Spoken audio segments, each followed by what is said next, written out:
नमस्कार, मैं हूं एके कश्यप। आज इस महत्वपूर्ण एक वीडियो में बात करेंगे केंद्र सरकार के उन कर्मचारियों को जो संगठित क्षेत्र के कामगार हैं और वे कंटिन्यू अपने कुछ महत्वपूर्ण एजेंडे को भारत सरकार के सामने रखते हैं।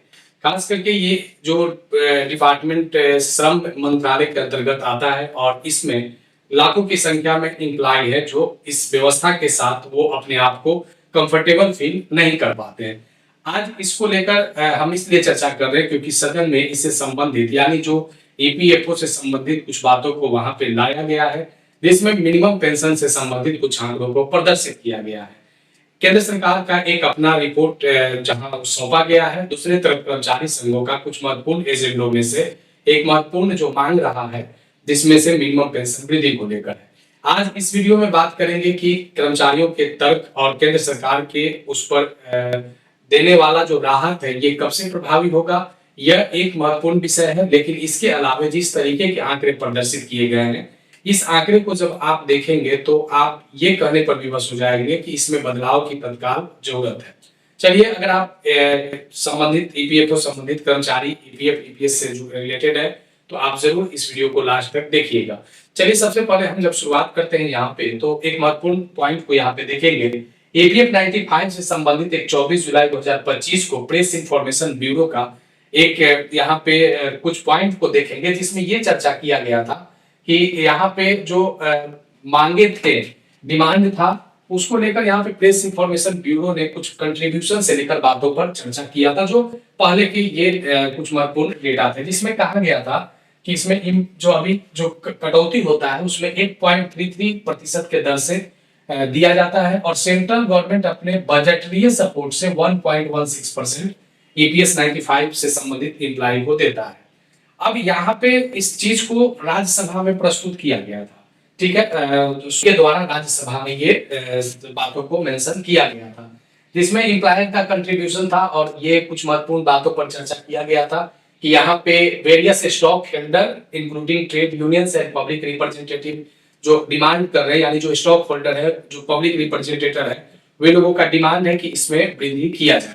लेकिन अब ये कितना वृद्धि हो पाता है ये अलग बात है, क्योंकि इन्होंने चर्चा किया था कि जो ईपीएस से संबंधित 1995 से जो एग्जिस्ट कर रहे हैं वो 1000 रुपया पर मंथ एग्जिस्टिंग कर रहे हैं। चलिए, यहाँ पे देखेंगे यहाँ पे कि अभी जो ईपीएफ का न्यूज है उसमें एक बात निकल कर आया है कि आधे से ज्यादा जो पेंशन भोगी है उनको 1500 से भी कम पेंशन यहाँ पे दिया जा रहा है। जब ये चीज को आप जब देखेंगे तो आप ये सोचने पर विवश हो जाएंगे कि किस तरीके से ये जो साप्ताहिक खर्च कर सकते हैं कि पेंशन भोगियों के एक सप्ताह के अंदर होने वाला जो अमाउंट है वो महीनों के दर पे दिया जा रहा है।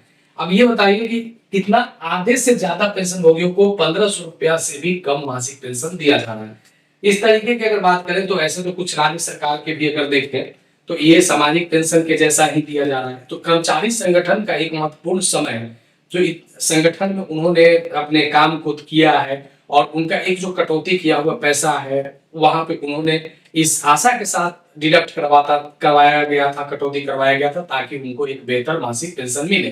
ठीक है, अब इसमें कुछ अलग अपने सरकार का फंडा है कि सरकार का एक अपना दलील है कि यहाँ पे कुछ अलग नियम है, कुछ सुप्रीम कोर्ट के ऑर्डर है, लेकिन इससे भी एक अलग विषय क्या है कि यह एक बड़ा सोशल सिक्योरिटी का विषय है, सामाजिक सुरक्षा का विषय है। अब यहाँ आधे से ज्यादा पेंशन भोगियों के बारे में बात करें तो श्रम राज्य मंत्री शोभा करंदलाजे इन्होंने संसद में एक पीटीआई के रिपोर्ट के आंकड़ों के अनुसार कर्मचारी पेंशन में ईपीएस 95 के तहत करीब आधे से रिटायर्ड कर्मचारियों को 1500 रुपया प्रति मासिक भी कम पेंशन मिलता है।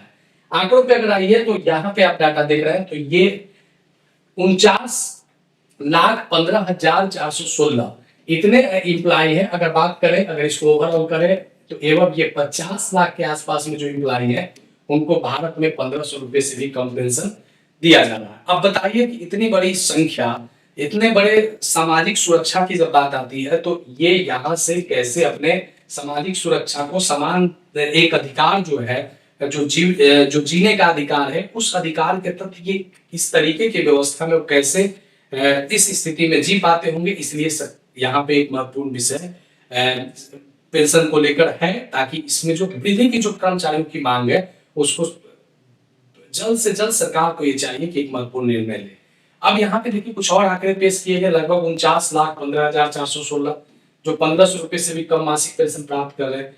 अब यहाँ देखिए कि 7,87,000 जो मिनिमम मीडियन पेंशन भोगी जो है, 96% पेंशन भोगी को 4,000 रुपए प्रति माह से भी कम वेतन मिल रहा है। मतलब ओवरऑल बात करें कि अगर बात करें ओवरऑल की 1,000 से 4,000 के बीच में जब आप आंकड़ों पे आते हैं तो आपको 96% डेटा यहाँ पे मिलेगा। जो जितने कर्मचारी संगठित क्षेत्र के रिटायर्ड है उनमें से 96% अधिकतम जो है वो 4,000 तक मासिक पेंशन तक ही प्राप्त कर पाते हैं। इसके अलावा 8 लाख पेंशन भोगियों में लगभग अगर बात करें 99% मासिक पेंशन 6,000 रुपया से भी कम है। यानी अब अगर आंकड़ों पर अगर आप आते हैं तो अगर आप चलते हैं 1,000 से लेकर 6,000 के बीच की अगर आंकड़ों पे बात करें कि कितने पेंशन भोगी हैं, तो यहाँ पे 99% जो पेंशन भोगी है वह मैक्सिमम 6,000 में ही जाके वो समाप्त हो जाते हैं। तो अब बताइए कि 1% की संख्या जो है वो 6,000 से अधिक वाले लोग हैं। अब इस चीज को समझना आप समझ सकते हैं कि 1,000 से 6,000 रुपया की अगर बात करें जहां पे मासिक पेंशन दिया जा रहा है, अब इससे क्या एक बड़ी संख्या में जो लगभग अगर बात करें कि 50 लाख का डेटा आप देख रहे हैं, लगभग 1,500 से भी कम पेंशन है। 7 लाख के आसपास में जो है वो 4,000 से भी कम है और 8 लाख ऐसे पेंशन भोगी हैं जिनको 6,000 से भी कम मिल रहे हैं। अब देखिए कि 6,000 से ज्यादा अमाउंट पाने वाले मात्र 53,543 पेंशन भोगी हैं। 53,541 पेंशन भोगी हैं जो आपको 6,000 से अधिक पाते हैं और ये पूरे प्रतिशत का जितने एम्प्लॉय सेवानिवृत्त है उस पूरे प्रतिशत का 1% भी नहीं है। ये 0.65% है पूरे प्रतिशत का। अब इसी से आंकड़ों से आप समझ सकते हैं कि कितना बड़ा जो कर्मचारियों को बोझ के तले, संगठित क्षेत्र के कामगारों को बोझ के तले दबाया जा रहा है। अब ये तो आंकड़े प्रदर्शित हुए, अपना दलील रहा सरकार का। अब यहाँ पे देखिए कि कुछ और बातें हैं जो जिसको चर्चा में लाया गया था।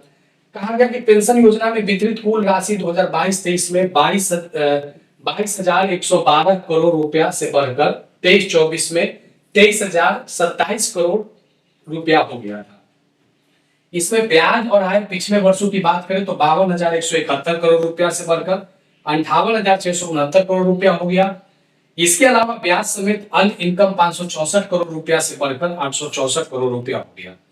क्रिकेट यूनियन की ओर से ईपीएस 95 में न्यूनतम मासिक पेंशन 9,000 करने की मांग है और ये अब भी जो न्यूनतम मासिक पेंशन 1,000 रुपया दिया जा रहा है, इसमें मार्च 2025 तक निष्क्रिय खातों में धनराशि 10,898 करोड़ रुपया बताई गई है। अब ये तो आंकड़े जो प्रदर्शित किए जा रहे हैं सरकार के द्वारा।